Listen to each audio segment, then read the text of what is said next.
Hi, my name is Maria and welcome back to my channel, Maria Might Read That. And today I want to talk about the authors that I want to read more from in 2023. Don't really have much of an intro. These are authors I've read a little bit from and would like to read more from next year, so let's just get straight into it. First up is John Gwynne. I've read The Shadow of the Gods, the first book in his new series, and then I've read Malice, the first book in his debut series, and I want to continue with both of those. And first off, finish off The Faithful and the Fallen, and then go back to reading his newer series and kind of catch up on whatever is out of that. I've had a good time with what I've read of his so far. The kind of thing about his writing that keeps me coming back is that he writes certain characters that just really stick with me, even if sometimes the plot or the kind of action-heavy battle scenes aren't necessarily my kind of thing. And so I just want to keep reading his stuff and kind of keep getting to know those characters. Next up, I have Juliette Marillier, and I want to at least continue on with the Seven Waters trilogy, if not read more by her next year. I read the first book, Daughter of the Forest, in 2022, and honestly, it's a crime that I haven't continued on, considering this is one of my, if not my top book of the year. And I think it's because they're companion books. I kind of haven't had that big urge to kind of find out what happens, but I really loved her writing. I really loved her characters, and I definitely need to pick up more by her next year. Then I have Becky Chambers. I have only read her novella series so far, Monk and Robot, but I have loved her writing in that. I think it's just so cozy, and she just has a way of making just the little moments seem so monumental and kind of just significant. And I have a feeling that I'm going to love her Wayfarer series. I'm definitely going to get to this one anyway in January, because we are doing a book club discussion of it in February for the Book Checkout Book Club for the first book in the series, which is The Long Way to a Small and Angry Planet. But I hope that I fall in love with this and just binge my way through the series. I have a feeling that this is going to be kind of the sci-fi for me. I've had some middling luck with sci-fi so far, but hopefully this will be the one, and it just gives me more of that character coziness and just small moments that she does so well in her novellas. She's probably the author that I'm most excited about on this list, just because when I read her books, it's her writing specifically that I love, and so I think that will carry over into whichever series that I read by her. Then next on my list, I have Katherine Addison. I read The Goblin Emperor by her in 2022, and it just absolutely loved it. It was such a very political, everyday sort of very hopeful story, and was just very much my type of book. I really enjoyed that. She has a kind of spin-off companion series. I forget what the series name is, but I know the first book is Witness for the Dead, set in the same world as the Goblin Emperor, but following a side character from the first book. And so I really want to continue reading more by her and just kind of re-immerse myself into her world.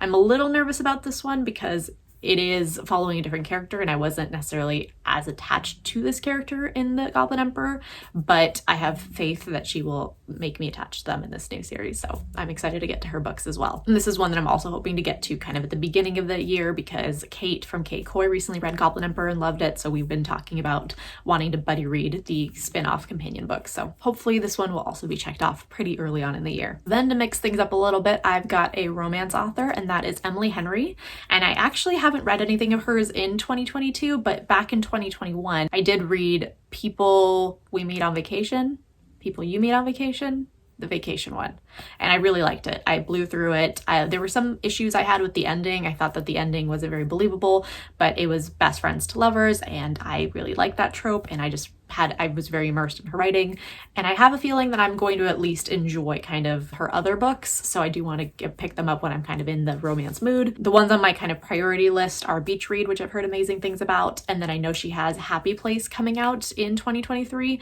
which sounds like a very kind of second chance, maybe friends to lovers sort of trope with a cottage Maine seaside setting, from what I understand, and that all are things that I like, so those ones are definitely up there. There's one other book of hers that I can't remember the name of right now, but that people have not given the best reviews for. I think it came out after People You Meet on Vacation, so that one's not as high up on priority list, but I do want to read more Emily Henry. Then I have Alexandra Rowland, who wrote A Taste of Golden Iron, which I read this year and was just really pleasantly, not that I was surprised by it because I was hoping to like it, but it was more than I expected it to even be.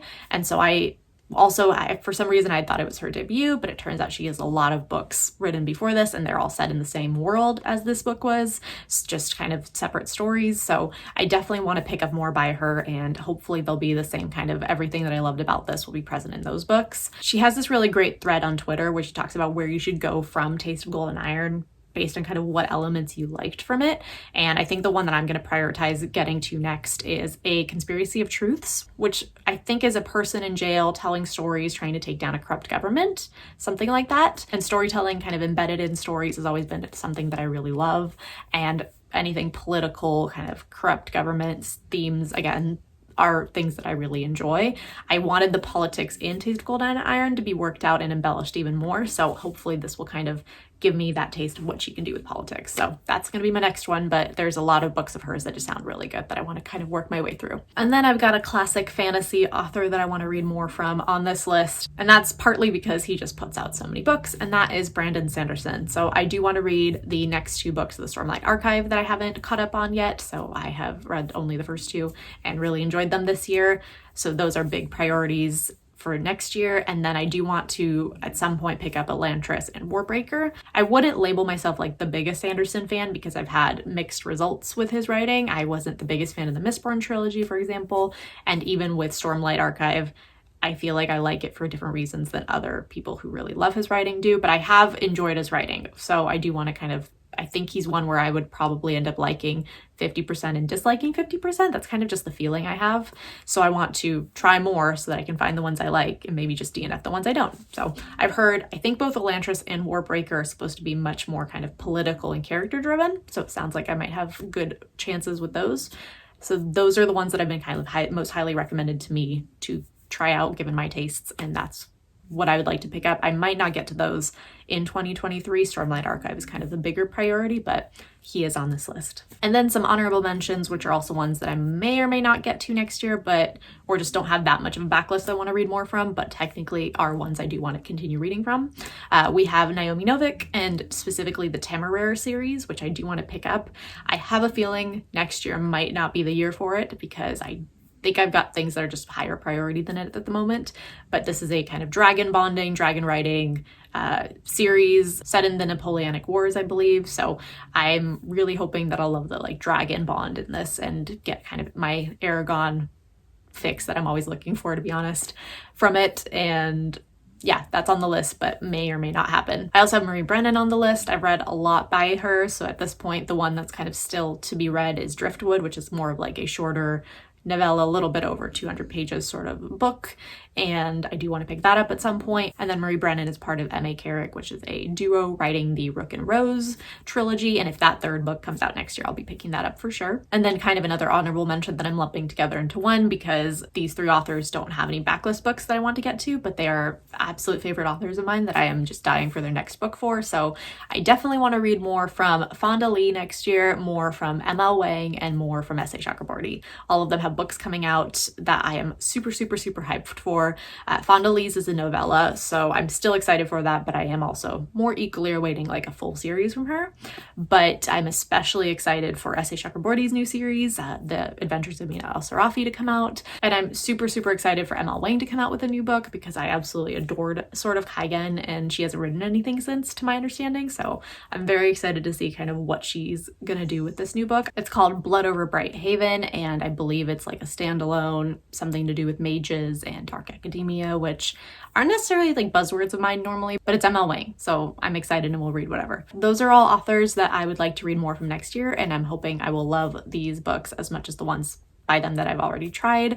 Let me know which authors you'd like to read more from next year, and thank you so much for watching, and I hope you have a lovely day.